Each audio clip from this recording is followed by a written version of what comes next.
आदेश आदेश गीता ज्ञान का आज पाठ 24वां यानी भाग 24वां अध्याय दूसरा चल रहा है और अध्याय का नाम है सांख्य योग और श्लोक संख्या है 4, 5 और 6। अब जो बात आएगी वो बहुत ही अहम होती है। कायरता आ जाने की बात हमने की थी कि अर्जुन को कायरता आ गई। बाद में परमात्मा श्री कृष्ण कहते हैं कि उठो युद्ध करो, तो उसका उत्तर देते हैं। तो चौथे श्लोक में बोलते हैं, अर्जुन ने कहा, अर्जुन उवाच, हे मधुसूदन, हे शत्रुहंता, मैं युद्ध भूमि में किस प्रकार पितामह और द्रोणाचार्य जैसे पूजनीय व्यक्ति का सामना कर सकता हूं या इन पे कैसे बाण चला सकता हूं। 5वें श्लोक में बोलते हैं, ऐसे महापुरुषों को जो कि मेरे गुरु, इन्होंने मुझे जीने की अपेक्षा दिलाई है। इस संसार में भिक्षा मांगकर खाना ज्यादा उचित है, जिससे गुरु की हत्या करना या गुरुजनों को मारना इससे भी ज्यादा उचित है। संसार में खून से जो सुख प्राप्त होता है वो भोग का क्या मतलब। 6ठे श्लोक में बोलते हैं, हम यह भी नहीं जानते कि हमारे लिए युद्ध करना श्रेष्ठ है या युद्ध नहीं करना, और यह भी नहीं जानते कि हम जीतेंगे या वो जीतेंगे। धृतराष्ट्र के पुत्रों को वध करके हम जीना नहीं चाहते,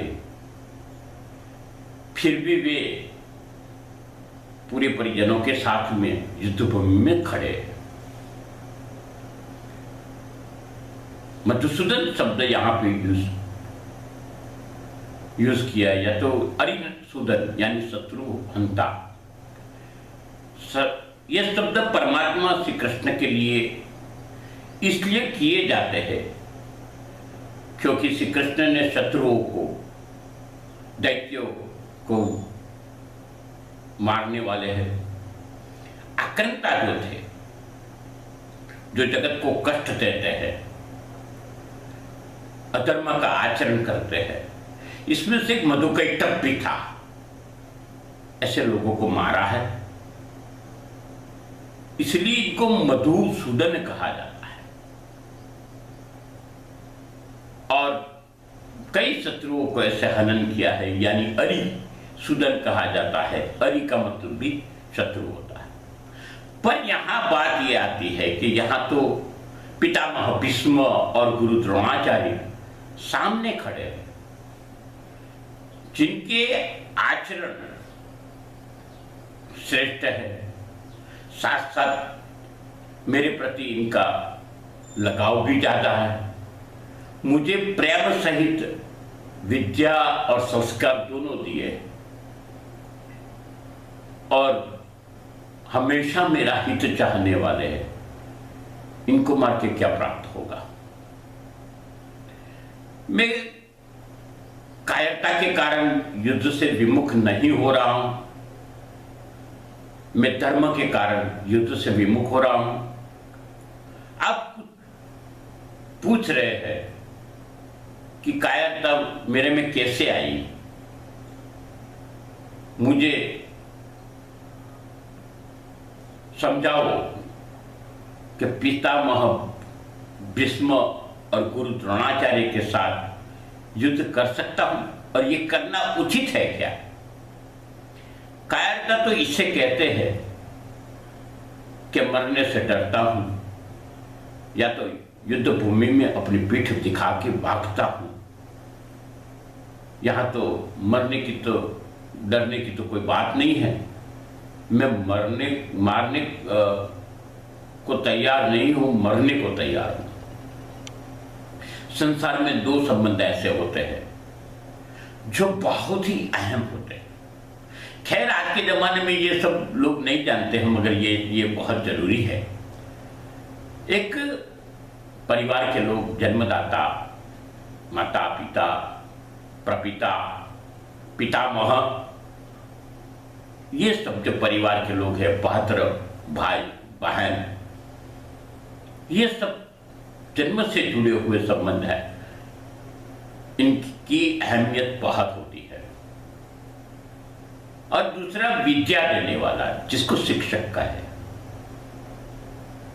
पितामह भीष्म जन्म से जुड़े हैं और गुरु द्रोणाचार्य विद्या से जुड़े हुए हैं।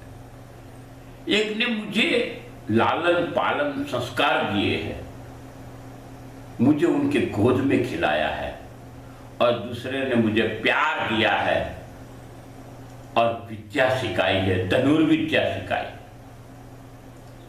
और उसके ही सहारे से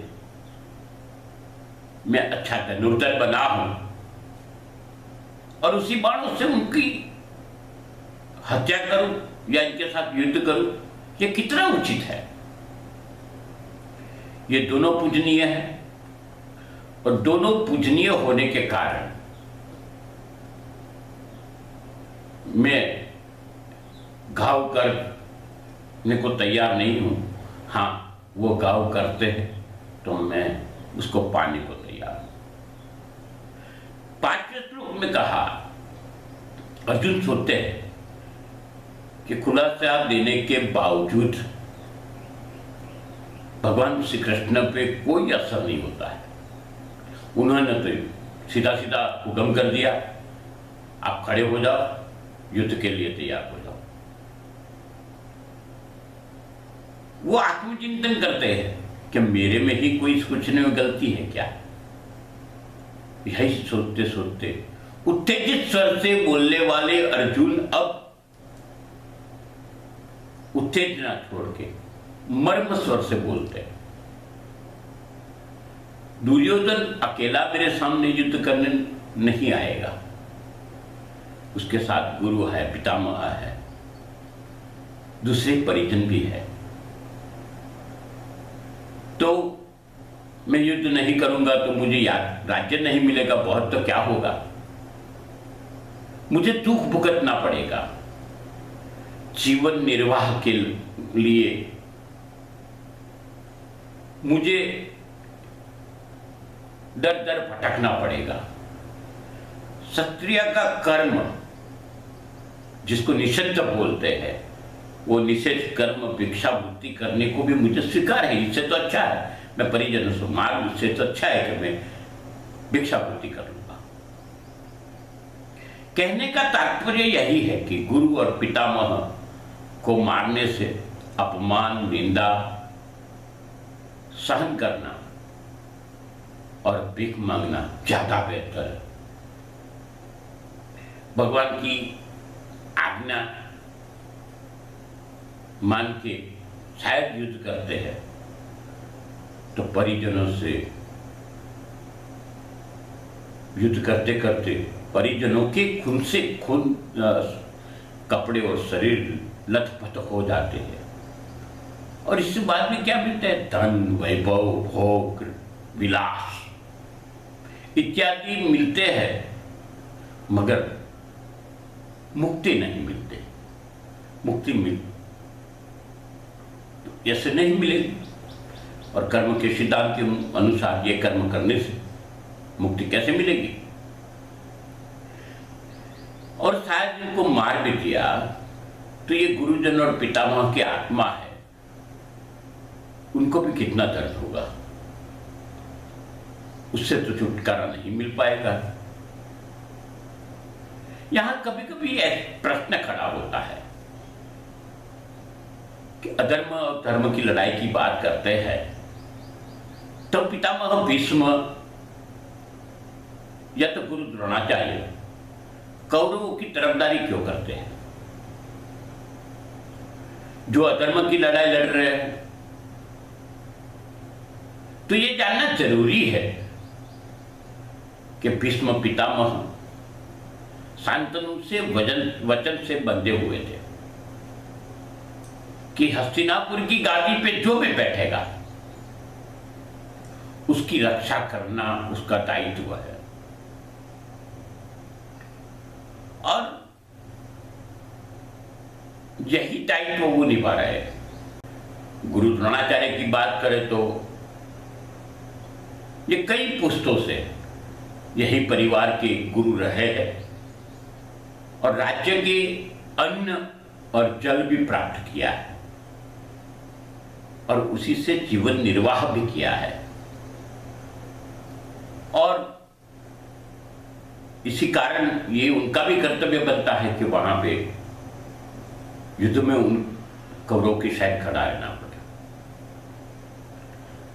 यहां पे परमात्मा श्री कृष्ण के शब्दों की असर बहुत ही गहराई से अर्जुन पर होती है, फिर भी संदेह मन में होता है और वो संदेह कम नहीं होता है। तभी 6ठे श्लोक में कहते हैं युद्ध करे या ना करे, उलझन है मुझे, अब समझ नहीं आ रहा कि आपका मानना है युद्ध करना है या नहीं करना है। मेरी सोच में यही है कि गुरुजनों को मरना धर्म के विपरीत है, तो युद्ध नहीं करना चाहिए। परमात्मा श्री कृष्ण का पक्ष और खुद का मन का पक्ष दोनों एक नजरिए से देख रहे हैं, दोनों की तुलना कर रहे हैं।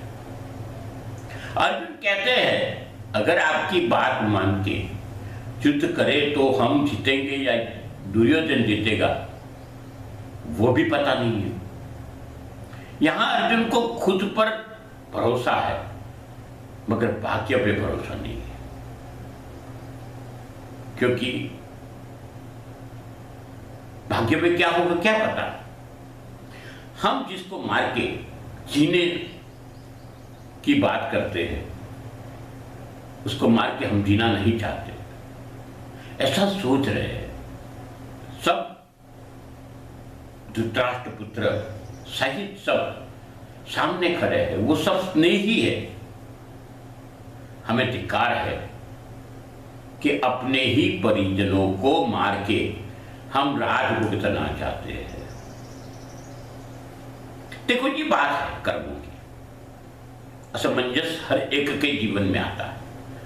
अगले सप्ताह हम देखेंगे कि असमंजस का सांख्य योग के हिसाब से क्या फल प्राप्ति हो। हम आपको विनती करते हैं आप हमसे जुड़े रहिए, ये चैनल को सब्सक्राइब करिए, ये चैनल को लाइक करिए, हमसे जुड़े रहिए और बाजू में आई घंटी को दबा दीजिए ताकि हम जब भी वीडियो पोस्ट करें आपको तुरंत ही मिल जाए। आपके सबके जीवन में गुरु गोरक्षनाथ की कृपा बनी रहे, कृष्ण परमात्मा की कृपा बनी रहे, ऐसी शुभकामना। अस्तु, शुभम भवतु।